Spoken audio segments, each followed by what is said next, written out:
Assalamualaikum warahmatullahi wabarakatuh. Kami dari mahasiswa Universitas Muslim Indonesia, Fakultas Ekonomi dan Bisnis, Prodi Manajemen, semester 6 dari kelompok 6.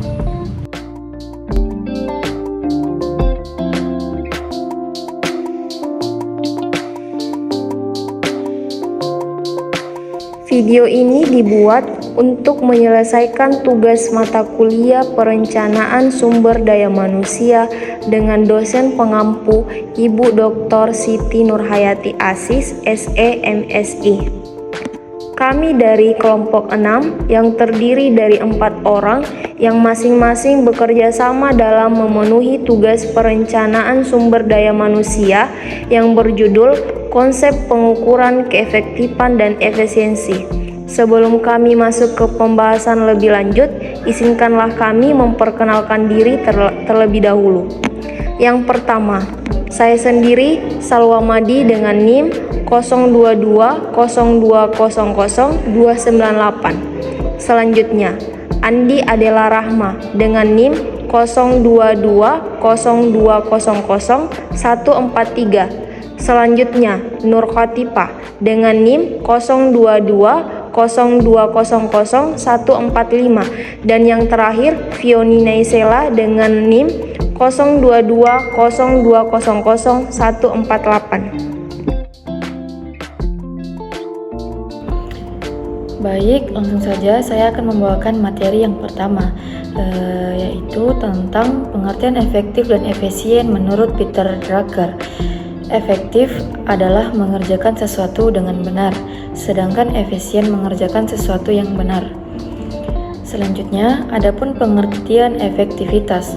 Menurut Schemer-Honjon, RJR, efektivitas ialah pencapaian target keluaran atau output yang akan diukur dengan cara membandingkan output anggaran atau OA seharusnya dengan output realisasi atau OS sesungguhnya.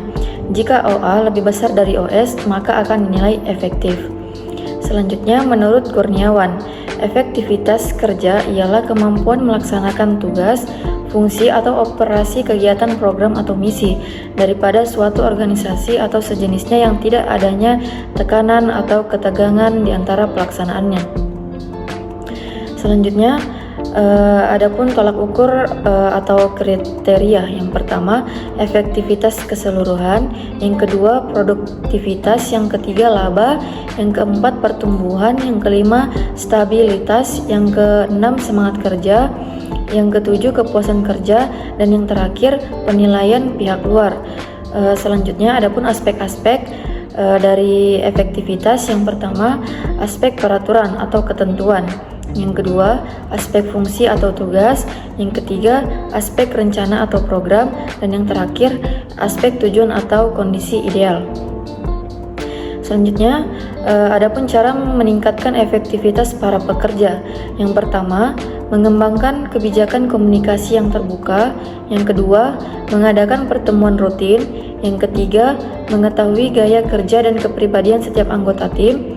Yang keempat, mengizinkan setiap anggota tim untuk berpartisipasi. Dan yang terakhir, memperhatikan kinerja anggota tim. Baiklah, materi selanjutnya akan dilanjutkan oleh rekan kelompok saya, yaitu Nur Khotifah. Kepada Nur Khotifah, saya persilahkan. Baiklah, saya akan melanjutkan materi yang telah dibawakan oleh rekan saya tadi. Selanjutnya, pengertian efisiensi. Yang pertama, menurut KBBI atau Kamus Besar Bahasa Indonesia, efisiensi adalah kemampuan menjalankan tugas dengan baik dan tepat, atau dengan tidak membuang waktu, tenaga, dan biaya.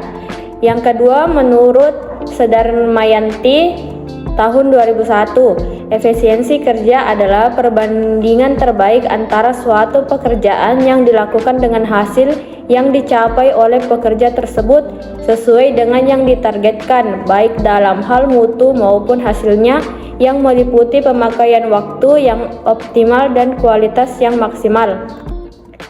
Selanjutnya, jenis-jenis efisiensi.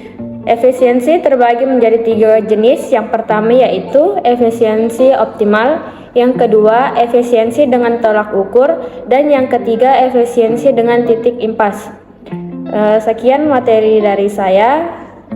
Selanjutnya akan dilanjutkan oleh teman saya yaitu Vioni Naizela. Kepadanya saya persilahkan. Baiklah, saya akan melanjutkan materi dari rekan saya Nur Katifa.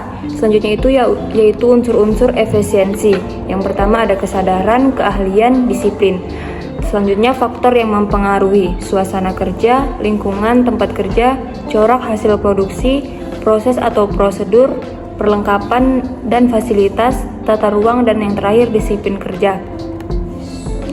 Syarat tercapainya efisiensi. Yang pertama ekonomis, yaitu suatu tindakan untuk mendapatkan input atau barang dan jasa yang berkualitas dengan tingkat sekecil mungkin. Kedua, pelaksanaan kerja dapat dipertanggungjawabkan, rasionalitas, wewenang dan tanggung jawab, dan yang terakhir prosedur kerja yang praktis. Sekian pemaparan materi dari kelompok kami. Saya kembalikan ke moderator. Itulah tadi hasil presentasi dari kelompok kami. Apabila ada salah kata mohon dimaafkan. Wabillahi taufiq wal hidayah. Wassalamualaikum warahmatullahi wabarakatuh.